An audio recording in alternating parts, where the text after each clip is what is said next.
Thank you for inviting me to speak to you today. I will be speaking about a layered model of comprehension in collaborative software development, programs, programming, and programmers. I'm Carolyn Rose from Carnegie Mellon University. Now, when I was invited to give this keynote talk, I had to ask myself, what is program comprehension anyway? This isn't really the area that I normally do my work in. And you might be asking yourself, where does a computational linguist who does research in learning sciences actually fit in at all? You might even say we study software, not learning. Well, consider this picture of this roller coaster. Say this represents life. You might be saying, programs are my life, and what I really care about is the quality of programs and how that comes about and making sure that that happens well. And in this busy working world of ours, we can't really stop. We have to keep doing our work. We don't have time for learning. But I would argue that learning now becomes performance later. And so there's really a dovetailing of learning and productivity. And so I'm going to talk to you about learning during collaborative programming as one big part that ties the message together that I'm going to leave you with today. And so I'm going to start with programs.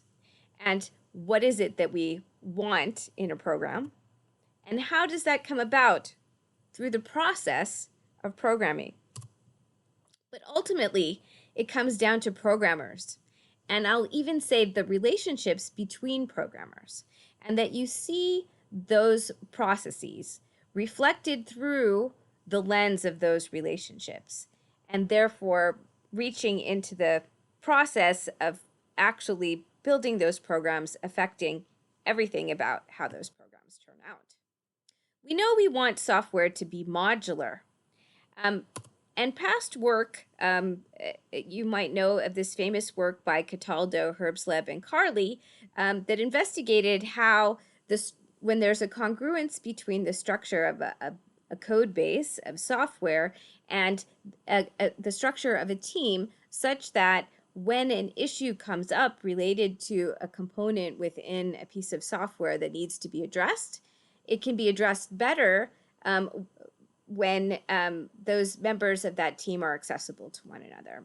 And so we like to see this isomorphism between the design of a software code base and the team structure.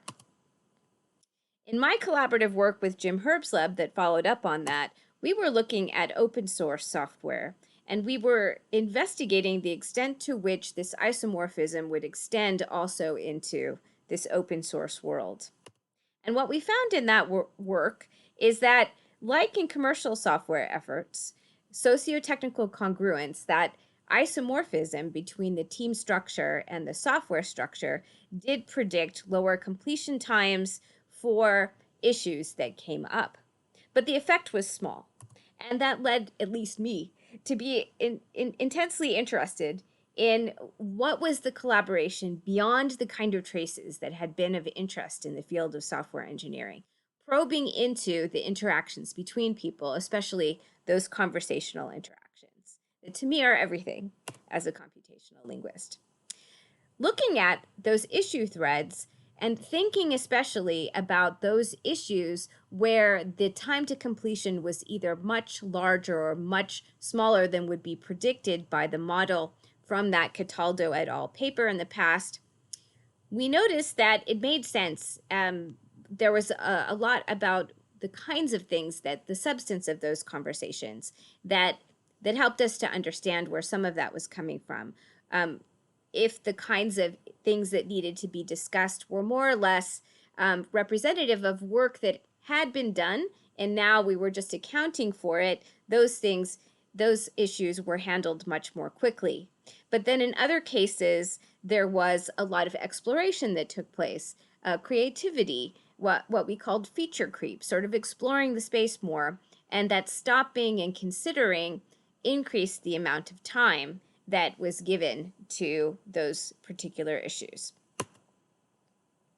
Now, when people were intensively engaged in this creative process, we saw kinds of constructs that had been very valuable in the past work that my group had done in the learning sciences space, and I'm going to focus on a particular construct called transactivity, which we see as the DNA of a well-functioning collaborative group.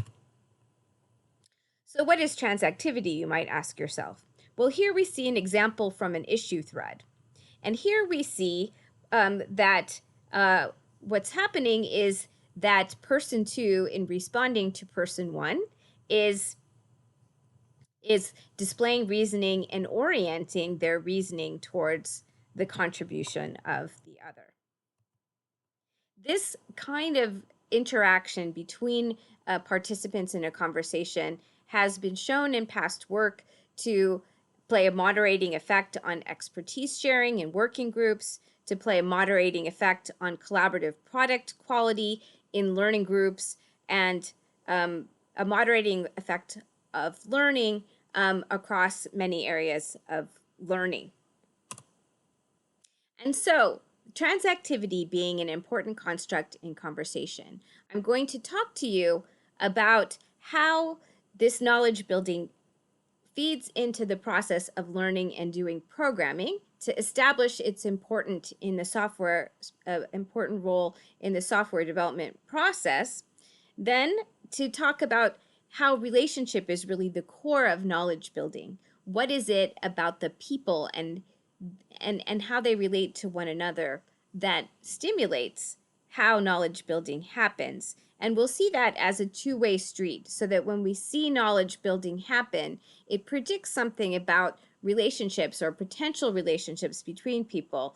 And so it can point to, for example, collaboration potential, which we can use to structure teams. So ultimately, we'll bring this back into the area of program comprehension, offering the opportunity for collaboration with some tools and resources, and the hope that you will reach out to me for continued conversation along these lines to see how these topics might contribute to work in this area. So let's start with knowledge building in learning and doing programming. In the work that we have been doing in collaborative software development in big courses at Carnegie Mellon, including cloud computing, we've been adapting an industry standard for collaborative software development called mob programming. And this is normally done face-to-face, although not recently, with groups of people working together in roles that distribute the software development process, and where the roles rotate so that everyone has the opportunity to participate from all of these different perspectives. So I want to just acknowledge my colleagues, Maj Saker and Michael Hilton, who have been working with me for the past couple of years to develop this paradigm as part of our cloud computing course. It's really Maj's course.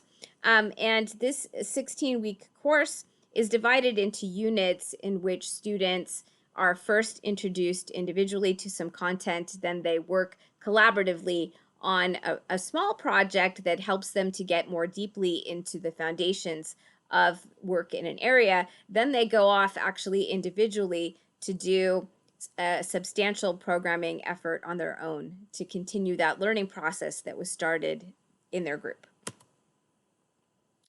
We have worked to develop some industrial strength software environments in which the students can do this collaborative work. This class is fully online, so in the past year, it was able to continue just as usual.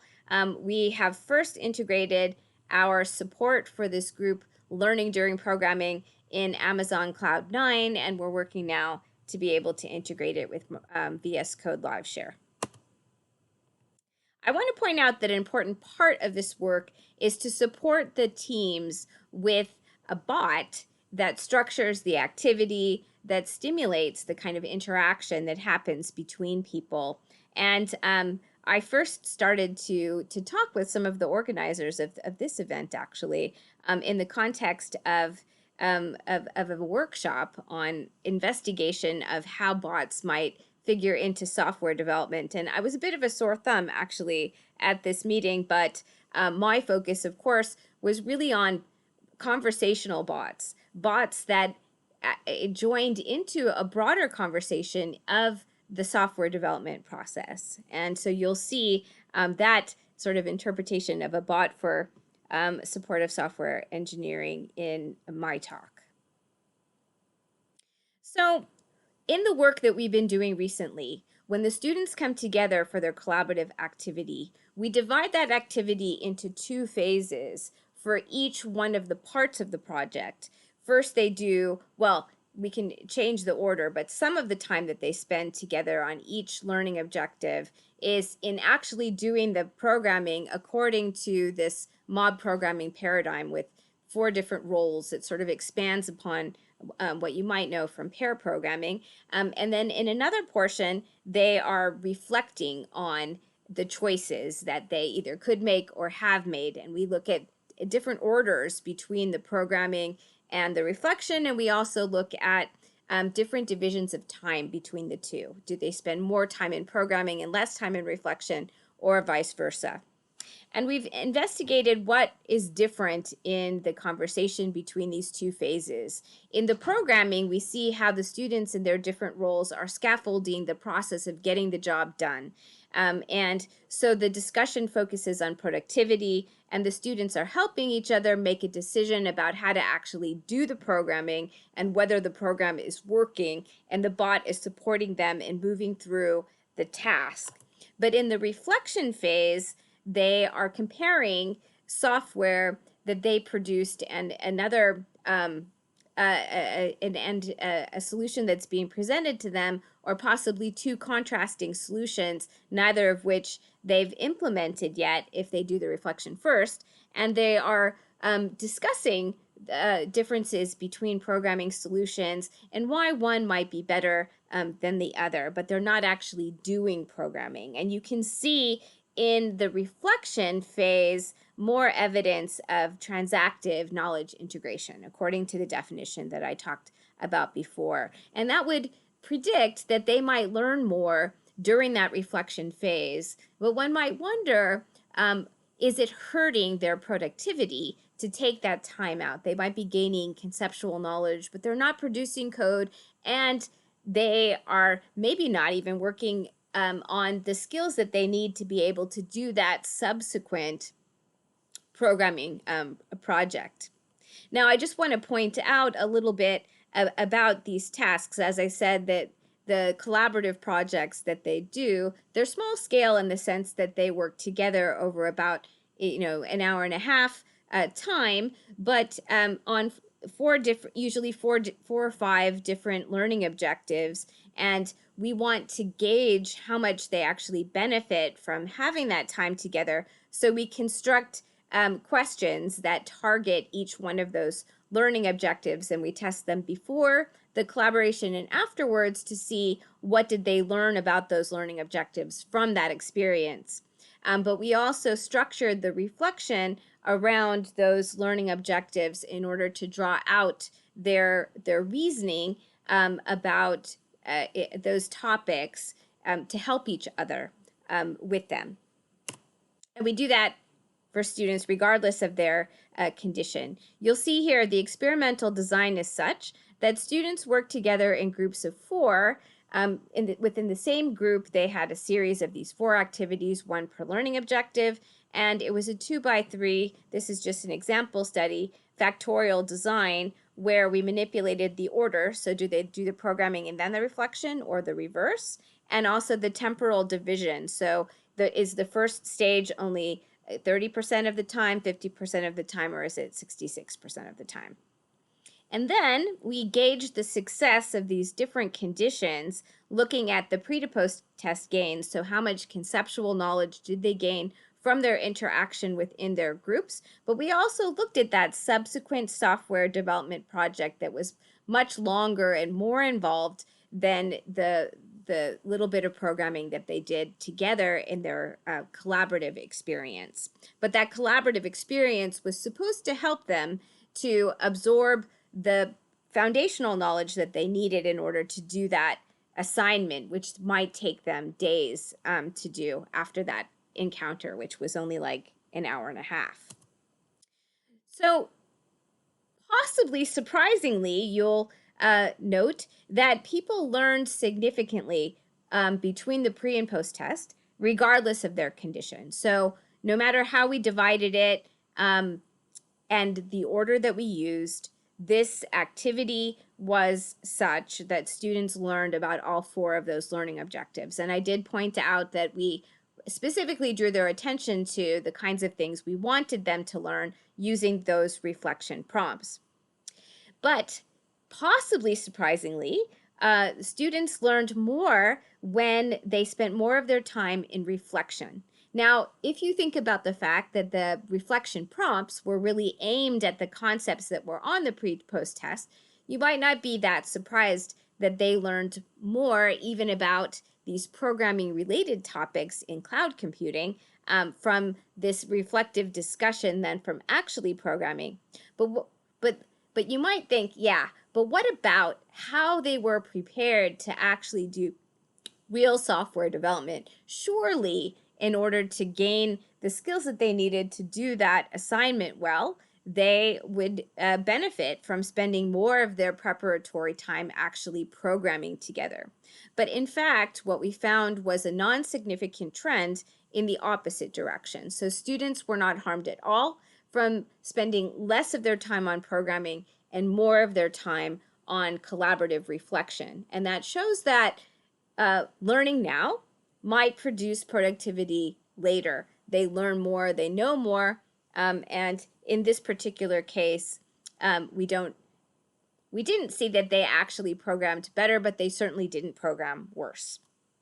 And so I think that starts to even suggest that we don't need to be afraid to take time out for this reflection, because ultimately we don't lose in terms of productivity on where it really counts, the long haul. And we also see that we can be building up conceptual knowledge that we can draw on going forward. So the take-home message here, the most important point, is that students learned more when more of their time was spent in reflection than programming. Let's probe even deeper now and talk about how it is that relationship is the core of knowledge building. Ultimately, the knowledge building is what's important for people benefiting from each other's perspectives, and it's well established that it's extremely important in learning settings. And it's composed of more fine-grained processes of deep listening, comparing of mental models, and sharing of insights. And the research shows that these processes are predicated on mutual respect, interest, and a feeling of self-efficacy. And many studies, as I pointed out earlier, show how this knowledge building construct, this transactive knowledge construction, leads to learning, expertise transfer, and group task success. And we're looking at how that also contributes to a sense of shared decision making. Now, as we've investigated in multimodal situations how transactivity plays out in conversations, we've looked to see or modeled how indicators of relationship that you can see in the linguistic structure of the communication. And in one particular study, we were looking at what's called speech style accommodation. So this is where 2 speakers have different characteristics in how they pronounce things, maybe their vowels, maybe their consonants, something that indicates their social identity, maybe their ethnic identity, maybe their socioeconomic status. As they're interacting with one another, they're responding to those signals in a way that shows where they stand with relation to the other person. And in particular, it's been found in sociolinguistics that people adapt their speech patterns to minimize the differences that would signal a strikingly different status or social identity at odds with one another in order to build the sense of common ground. And in some past work, we've used dynamic Bayes nets. You see the structure of that model that we have published in some past work in order to be able to do this detection and processing in real time in speech of speech style accommodation. And what we've seen is that the sociolinguistic indicators of speech style accommodation predict transactive exchange. So we can take a speech recording of a collaborative discussion. We can run it through this dynamic Bayes net to measure the speech style accommodation. That number predicts how, if we looked at the transcript and hand annotated where we see these transactive exchanges, what would be the concentration in that transcript of other oriented transacts. So that's where somebody comes in and they build transactively on someone else's prior contribution. We can see this trend with a correlation coefficient of 0.4. So that shows that relationship seems to have a tendency to lead towards more transactive exchanges. And now we want to turn that on its ear and look at how the detection of transactivity might lead us to predict collaboration potential so that we can use it to form teams that are more effective when they work together. And so in collaborative, massive open online courses, we use this paradigm where we assign some individual work to students. Students brought their individual work into a discussion forum to share it with the other students in the class. Students were encouraged or actually instructed to give each other feedback, but they could choose who they would give feedback to, and of course, depending upon who they were giving feedback to, whether they were interested in that person, whether they respected that person, we would see differences in terms of the level of transactivity with which they offered that feedback.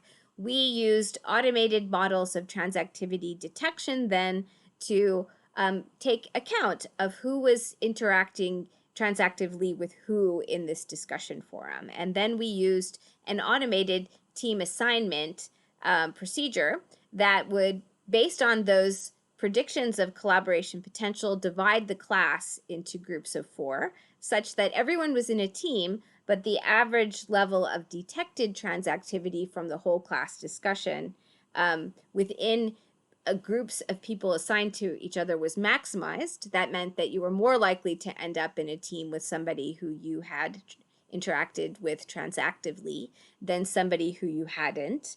And then we looked at how students participated in those teams and what those teams produced. So we used an approximate constraint satisfaction algorithm to use the automated transactivity detection indicators to assign students to these teams. And we ran this experiment in Amazon Mechanical Turk. So we simulated an online course with these different phases that I mentioned. And so we could simulate the course being offered in 2 different modes. In one mode, we would randomly assign students to teams from the class. So everyone in the class gets divided up into teams and not based on any observation.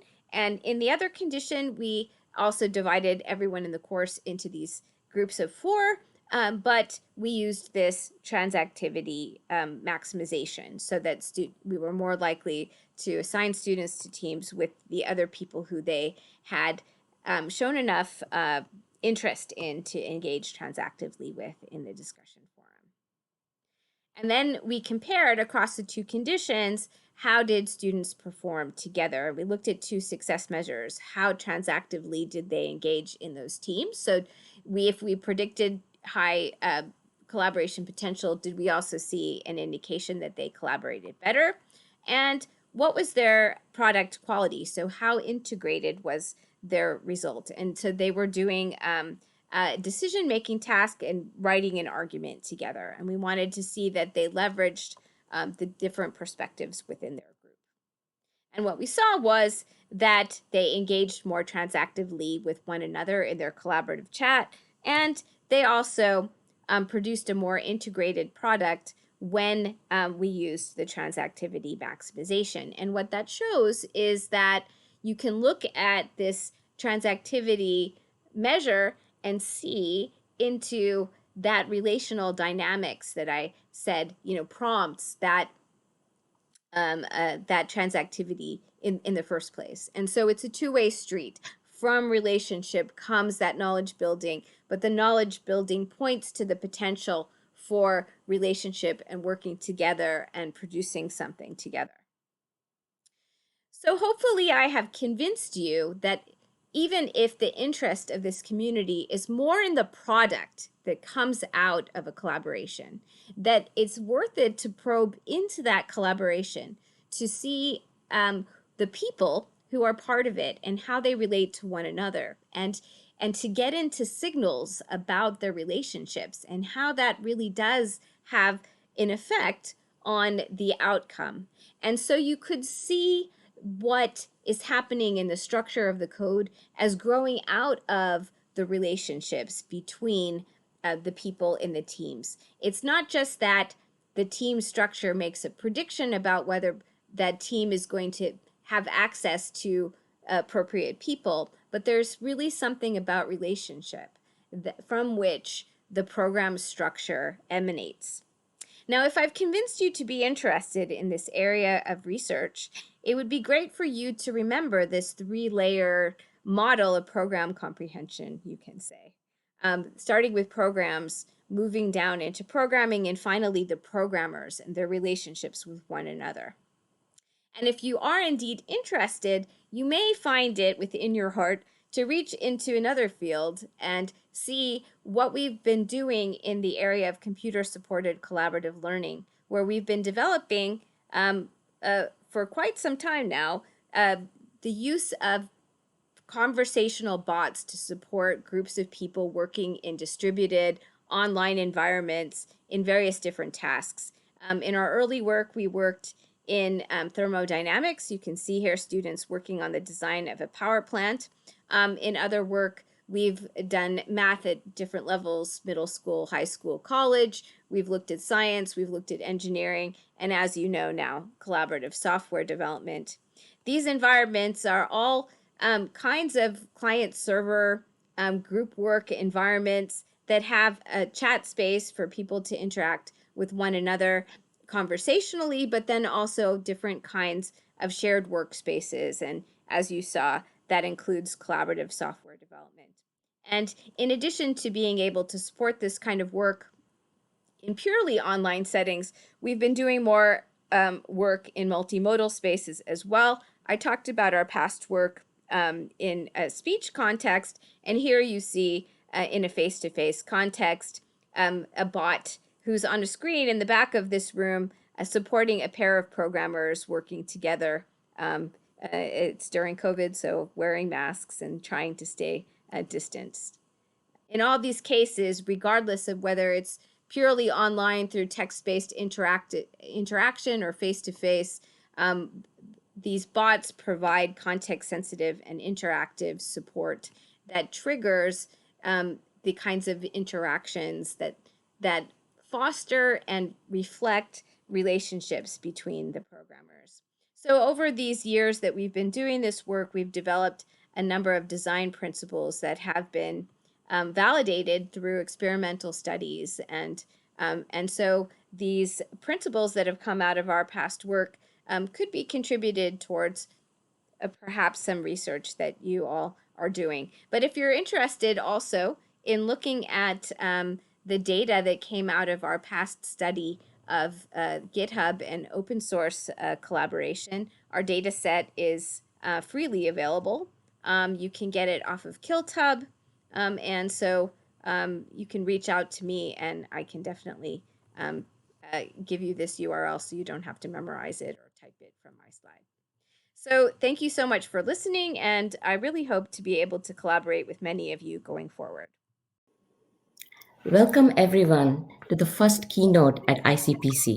It's my great pleasure to introduce Dr. Caroline Rosé. Dr. Rosé is a professor of language technologies and human-computer interaction in the School of Computer Science at Carnegie Mellon University.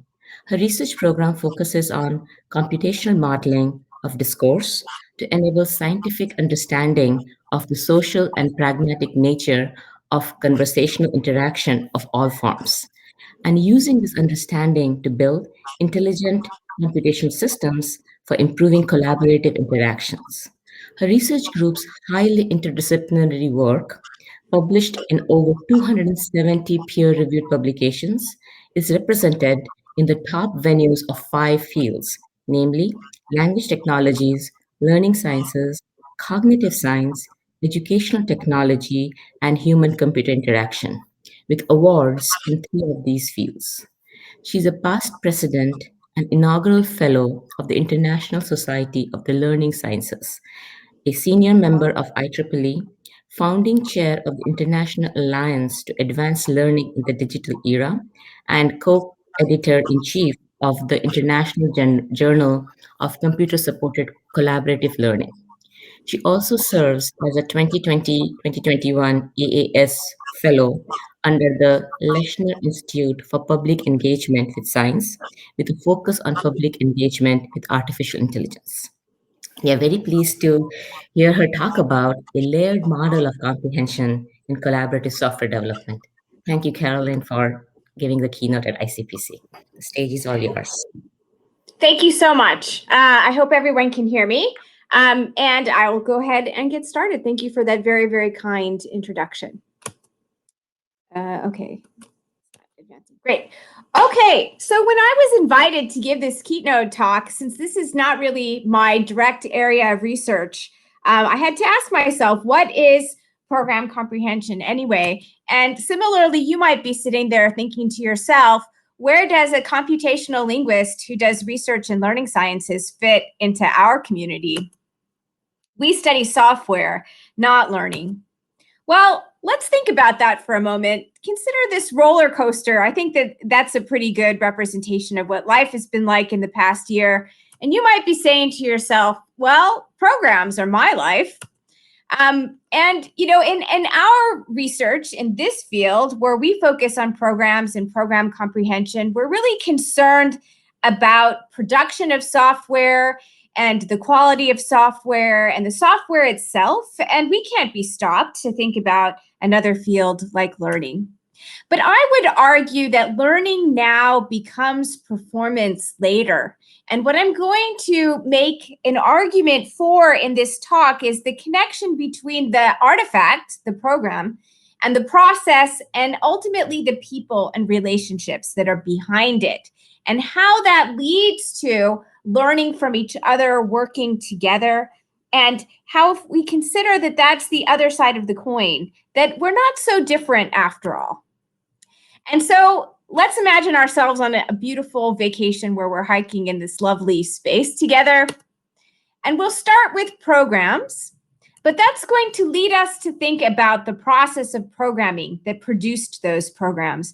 And ultimately, if we dig down even further, we see the programmers and the relationships behind that. Now, we know that for high quality software, we really want it to be modular. That makes it easier to maintain. It's much more likely to work well.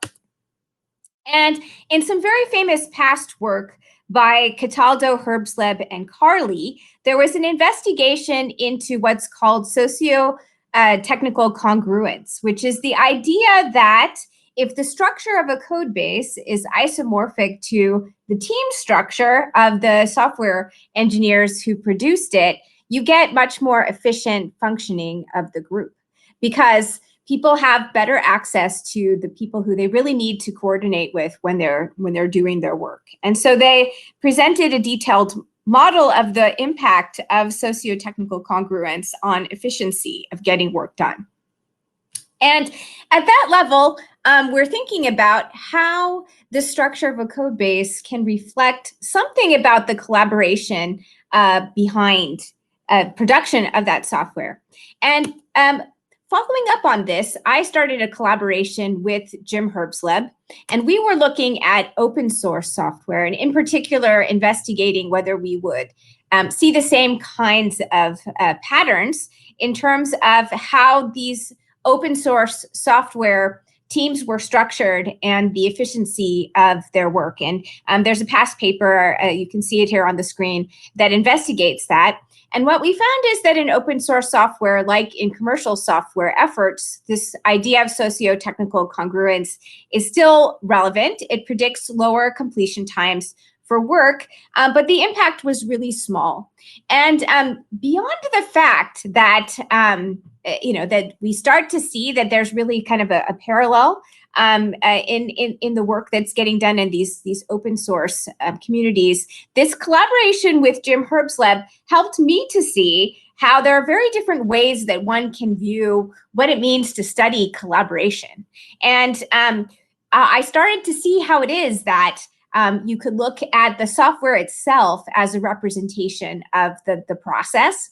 But at the same time, my passion was always to dig down and see the interaction, to look at what people were saying to each other, to know more about those people and their relationships.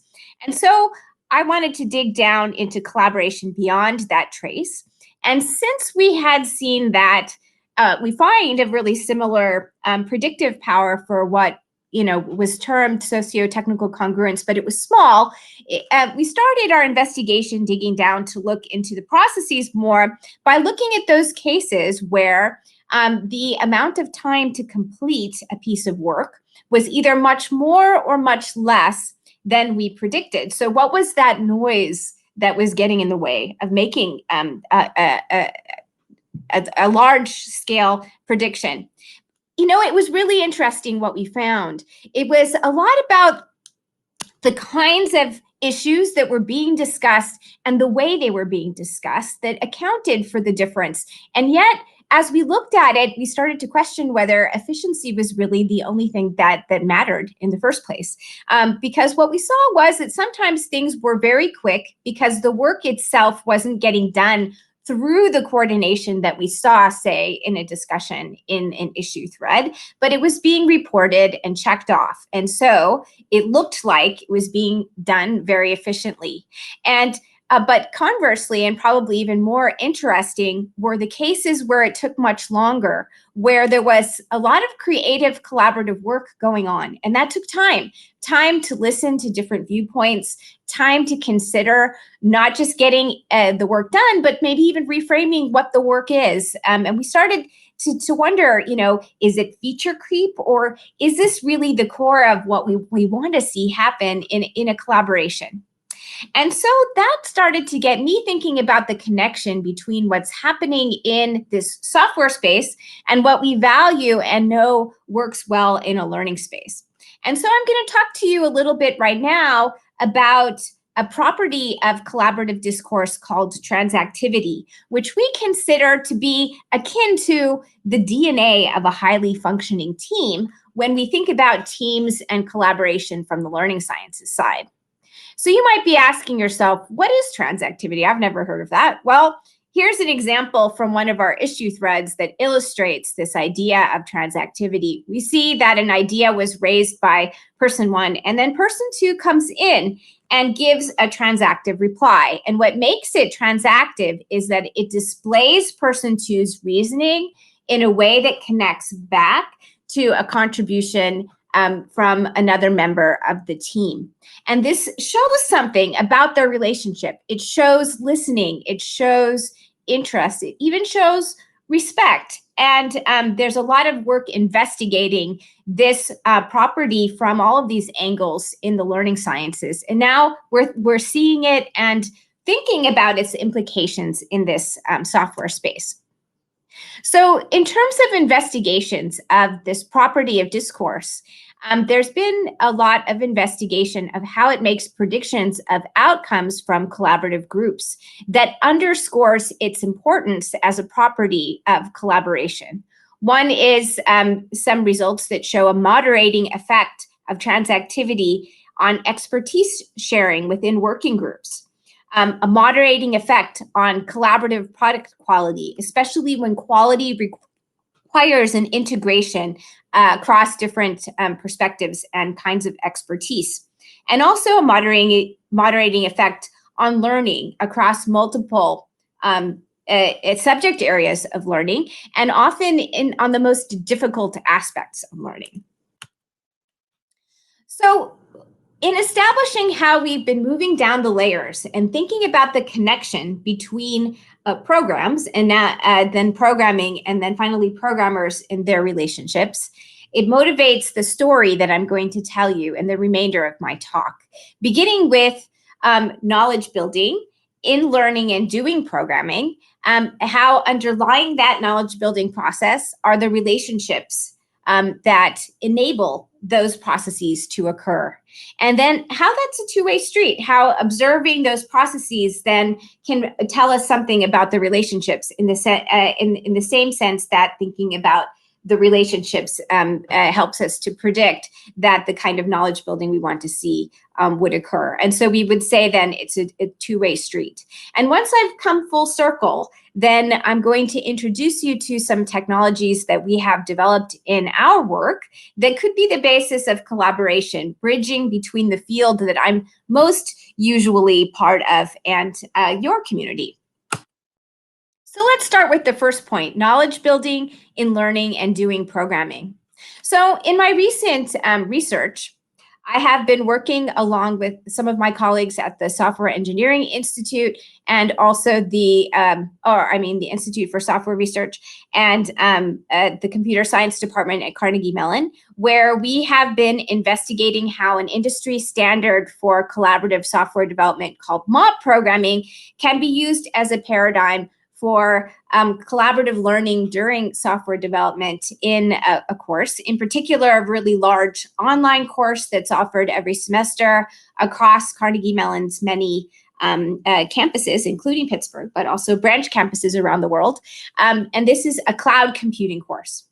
And now, usually in mob programming, it's done face-to-face in software teams where they come together to work on a particularly challenging problem together. You could imagine that these might be the kinds of problems where we observed a larger than expected amount of time to completion in our research in the open source space, places where there's room for collaborative creativity and thinking about reframing of problems and really kind of digging into out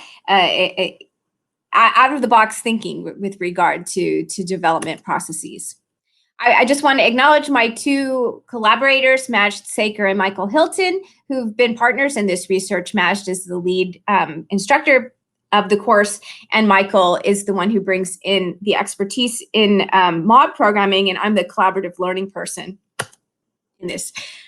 We've been doing our work not in face-to-face collaborative programming primarily, but in online collaborative programming, and in particular, embedding our work in really industrial strength collaborative programming environments like Amazon Cloud 9, and most recently, Microsoft VS Live Code Share.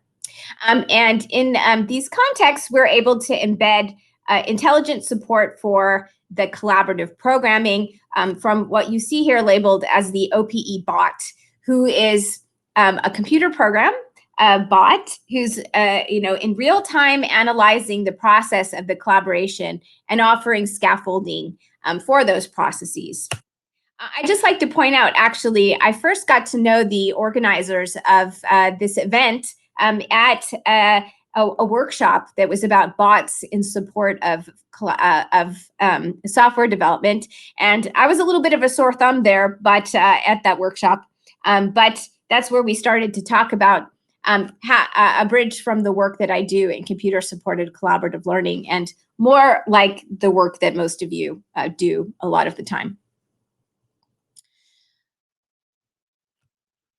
So we looked at what students were doing in their in their teams. We had students assigned to 4 different roles that come out of the mob programming paradigm. And you can see in this chat here that the OPE bot is assigning the people in the group to their roles of navigator, driver, researcher, and project manager. You might even recognize a navigator and driver from pair programming, which is much more widely known than mob programming. In our studies, we investigate students working together under two different conditions, whether they're programming together or whether they're reflecting on programs together as part of the process of getting through a development process together. So in the programming times that we see them, they focus a lot on productivity, on getting the programming done. They're helping each other depending upon their role, and the bot is supporting them in moving through the task. And as they're working within this mob programming paradigm, they periodically switch roles. So every student has the opportunity to play all of these roles at some point during their project together. And that gives them the opportunity to be able to see the larger project that they're doing from multiple different perspectives, because they're taking these different vantage points. And at no time is the responsibility for pushing the productivity forward resting on only one person's shoulders. And that gives the opportunity for a kind of what we would call shared cognition to occur. During reflection, what we see is much more of the transactive integration that I referred to, where what we do is have students think about alternative ways that that problems could have been solved, so that they're thinking not just in pushing forward, getting the job done, but they're taking the time out to explore how it might be done differently and what the pros and cons might have been. And we see this as an opportunity for them to gain from each other in a different sense, not just that they work together to push the productivity forward, but they work together to understand from each other's perspectives what might be possible. So we've been investigating the impact of these processes both on how students get the job done and the quality of their subsequent software development, but also in terms of what they learn about cloud computing. And so when they work together in the studies that we run, we give them a series of tasks and look at how they're rotating through their roles for each of these tasks and how that relates to their learning. So let me just give you one example study just to make that a little bit more concrete. We've been running these studies actually over multiple years now to try to refine our paradigm for collaborative software development and to see better the role of the bot in helping this move forward. And also even just thinking about how productivity and learning trade off with one another, feeding into this message of learning now means productivity later. So in one of our very recent studies, students were working together in groups of 4 on a series of 4 different tasks in one unit of this cloud computing course. And we divided our experimental conditions using a 2x3 factorial design, where we manipulated first the order of the programming versus reflection. So did they program first or did they reflect first? And then the temporal division between the 2 phases. So did they switch to the second one of these after a third of the time, half the time, or 2/3 of the time? And then in terms of success measures, we looked at pre to post test learning. That's on the concepts underlying the topic in cloud computing that they were covering in this activity. And then we also looked at their ability to push forward on a more substantial individual software development effort subsequent to the collaborative experience. What we found is that regardless of what condition within that 2x3 factorial design students were in, that their pre to post test learning gains on the conceptual test were significant. So they all learned regardless of condition. But students learned more when more of their time was spent on reflection than programming. And maybe this is not so surprising when you consider that we already know that transactivity contributes towards learning from previous studies. And also you can imagine that, you know, when you're not just trying to get something done and you're stopping and you're considering the concepts and how they relate to different choices that might be made, that might be where more of the learning takes place. But you might say if they spend less time on programming during this learning phase, they'll be less capable of doing their software development going forward. But we actually found that was not the case. The trend was in the opposite direction, that those who spent more time on the reflection had some indication that they were actually doing better at the software development. It wasn't a significant effect, but there certainly wasn't the effect that we were worried about, which was that they would be less prepared for that. And we have seen in other studies, sometimes students are even more prepared for the programming because they reflected more. Okay, so I think what that leaves us with is this idea of a connection between the learning and the development, that we see that these processes are interesting, that we see a role for this collaborative reflection. And now what we're going to do is go a little bit deeper and look at the relationships behind those processes that are important in this place. So it all starts with building shared understanding. That's what's happening when students are articulating their reasoning and relating it back to what someone else has said. It gives the opportunity to see how people's perspectives are related to one another and connected to one another. And this core process of building shared understanding is predicated on more basic processes of deep listening, comparing of mental models, and sharing of insights. And all of this comes out of the theoretical foundation from Piagetian theory of learning that transactivity is based on and has grown out of since the early 60s. And these processes are known to be predicated on even more basic tendencies and dispositions like respect and interest and self-efficacy. And on the outcome side, we see relationships between this process of building shared understanding and outcomes like learning, expertise transfer, and group task success, which I had mentioned early on. And most recently, we've been investigating how this is also related to the experience of shared decision making. So what does that tell us, though?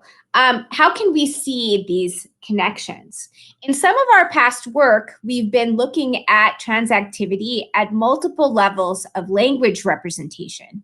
And if you dig into the field of sociolinguistics, you can know that even in the basic way that speech sounds, you can see signals that point to relationships. And so, for example, there's this notion of speech style accommodation, where two people might speak in ways that associate them with social identities that might be assumed to be at odds with one another. And in bringing those voices together, you can see how people adapt the way that they pronounce things in ways that de-emphasize those differences that would associate them with social identities that are at odds with one another, if what they're trying to do is build common ground, to gain each other's respect, to gain some solidarity. These things are well established in the field of sociolinguistics. And in some of our past modeling work, we built models that had a structure that enabled us to find these patterns of what's called speech style accommodation in the patterns of speech between people in collaborative groups. And what we found was that we were able to estimate a dynamic Bayes net set up to represent how speech style accommodation happens in a way that would then measure how much speech style accommodation we hear in the speech signal, not from what people said, not from recognizing the text of the behind the speech, but just in looking at how sounds were being pronounced and how that changed over time within pairs. And using that automated measure of speech style accommodation, we were able to make predictions about what was seen in a hand coding of a hand transcription of the same conversations. So we could take this totally automated measure that looked not at what was said, but just how it was said, and then look at how that one number that came out of an unsupervised model set up to pick up on that pattern would predict what was seen from a totally different perspective of the same data. And what we found was that there was a significant correlation between the measured speech style accommodation from the dynamic Bayes net and the hand annotated prevalence of transactivity in the transcripts, which shows that there's this relationship between signals that we know have a social underpinning and what we see in the substance of the exchange.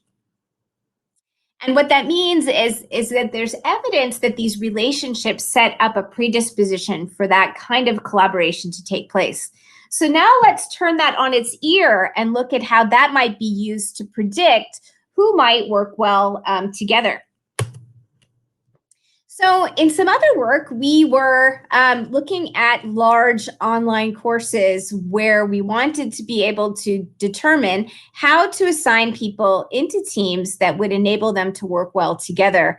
There had been some work on, you might remember when there was, a sort of craze around what are called MOOCs, or massive open online courses. And these were mostly very large courses. Some really famous ones had 100,000 students even at a time learning things, but mainly in isolation. Students were learning individually, even though you could think like, oh, they're, this massive scale, it's like a community, but people were not interacting with one another. But there were some attempts at building more community-oriented versions of these courses.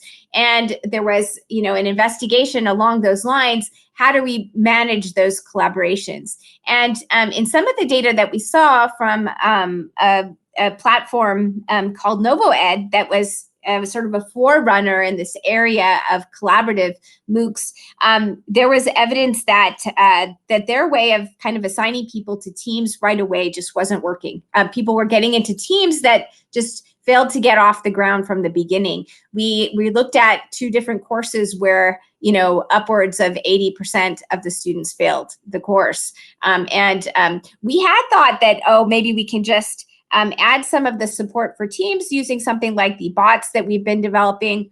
But what we found was, the problem was occurring before those group processes even, could be supported, because the teams were just failing from the beginning. And so we developed a new paradigm for assigning students automatically to teams based on our this notion of transactivity. As if we turn what we just saw about how relationships trigger transactivity on its ear, we could look at observations of transactivity naturally occurring as a prediction of collaborative potential between students, and as a way of automatically taking a large online course where not much insight is available about the students beyond any kind of automatically analyzable traces that are there. So what we did was we developed a paradigm where students would come into a course, they would do some individual work, they would take that individual work into a community context, like a discussion forum, and share their work. And if we required students, as part of the work they were doing for the course, to go in and offer feedback to some students, other students of their choosing, then we could automatically analyze those discussions, identify where transactive exchanges had taken place, and then use that as the basis for assigning students to teams. And then they would work in their teams, and we could support their processes once they were in their teams. So in order to do the team assignment, we used an approximate constraint satisfaction algorithm called minimal cost network flow to use our automatically estimated measures of collaboration potential as ways of measuring how good a grouping might be, because we would say, oh, we predict that a grouping is good if within that grouping there were lots of past observations of those pairs of students doing transactive exchange. So imagine that you have this whole class. everyone in the class has to be in a team, but the different ways of grouping would lead to different average scores across teams for the quality. And so this approximate constraint satisfaction would maximize the average across the whole class for how the assignment took place. So we investigated whether this was working well in some simulated courses in Amazon Mechanical Turk so that we could run the course many, many times in order to get enough data to be able to compare different ways that we might group people using this automated estimation of collaboration potential or not. And so we took this stage-wise paradigm for grouping and we compared running the course where we randomly assigned people to teams versus assigning them based on estimated collaboration potential. And then we compared within the teams that we formed, how transactively did the group members interact with one another, and also what was the quality of the result that came out of that. And on both scores, we found that the transactivity-based team assignment showed an advantage. So those teams that were formed based on that estimation of collaboration potential had a higher concentration of transactivity in their collaborative processes, but we also found that what they produced was more integrated, a better quality collaborative result. So hopefully this inspires you to think about the connection between processes and products, about relationship and processes, and how it is ultimately that even if the concern is about the artifact, the program that comes out of software development, that there's a reason to study these relationships. There's a reason to be interested in the conversation, and ultimately even processes that lead to learning. And so I hope that one thing that you take away from this is this sort of layered understanding that underneath the programs is the programming and ultimately the programmers. So let me just talk a little bit about some of our research in the space of computer-supported collaborative learning and what that might mean for collaboration with your community and tools that might be of use to you. So across the past 15, 17 years, we've been doing research on online environments. I mentioned Amazon Cloud9. I mentioned VS Live CodeShare earlier. There are a wide variety of collaborative environments where we've integrated our bots. And so regardless of what kind of an environment you're working in, if there is a way of getting people to work together in an online environment, we can usually pretty easily integrate our collaboration support. And since the beginning, we've been seeing how integration of these bots to support processes not only improves the processes in ways that we'd like to see and that align with theories from sociolinguistics and discourse analysis, but they also lead to improvements, including this foundational study where we saw that students who worked together and with the support of a bot learned 1 1/4 letter grades more than the students in the control condition that had neither. And we've worked across multiple different age groups, middle school, high school, college age, and beyond, in multiple different domains, including math, science, and engineering.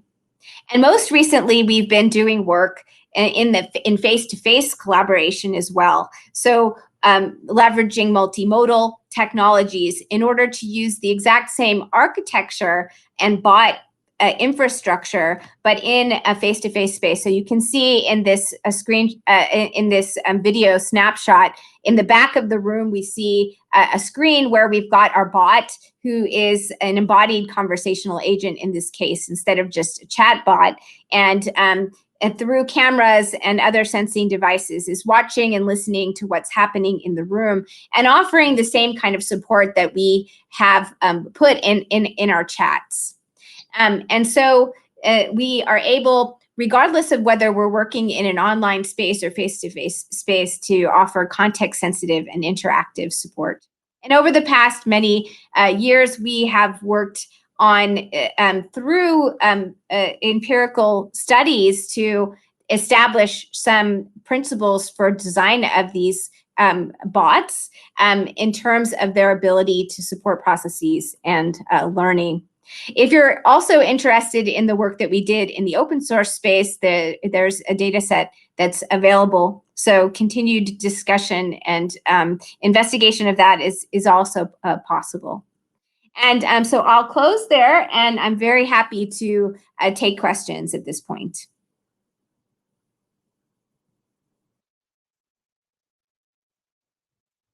Clapping for behalf of everyone. We have some questions over here. One of the questions is by Philip Kether, and he asks, this sounds, and I'm assuming this was the linguistic patterns because that's when it came up, when you said there's tones and ways you understand the context in a conversation. So he says, this sounds like it would be also possible that not only speech, but also comment and code style accommodation may happen. Did you observe something like that? Oh, that is a good question. Well, so I know that there are lots of efforts within larger open source communities to have practices around how code gets maintained. So how, practices around commenting, practices around style. And so then you would expect that if somebody comes in and they're cooperating with the group, that they would do that level of accommodation in terms of how they're writing the code, maybe even how they're submitting bug reports. And in that case, it's you could explain it in multiple ways. So you could say it's really just an extension of the same thing, and it's always about showing that you're being cooperative. But I think that there's something even more basic that happens when people are accommodating in terms of their speech style, because often it's not that they made a conscious choice not to sound in a certain way. They're not even aware that they're doing it, but it's a reflection of their attitude towards the other person. But in the case of software and sort of cooperating with what a community says is, their convention, there's more, I think, intentionality involved. But I still think that you could say that there's something in common between those, because both of them reflect kind of an attitude of collaborativeness. Cool, thank you. Lavina Francesca Paganani asks, what can affect the transactivity in an OSS team, open source team? So what can affect it? Well, what we find in our investigations of what affects it in learning teams is some of it has to do with whether people feel safe, whether they feel respected, whether they feel like they have something to contribute, whether they feel like they're being treated in a collegial sort of way. And so we expect that we would see the same in open source.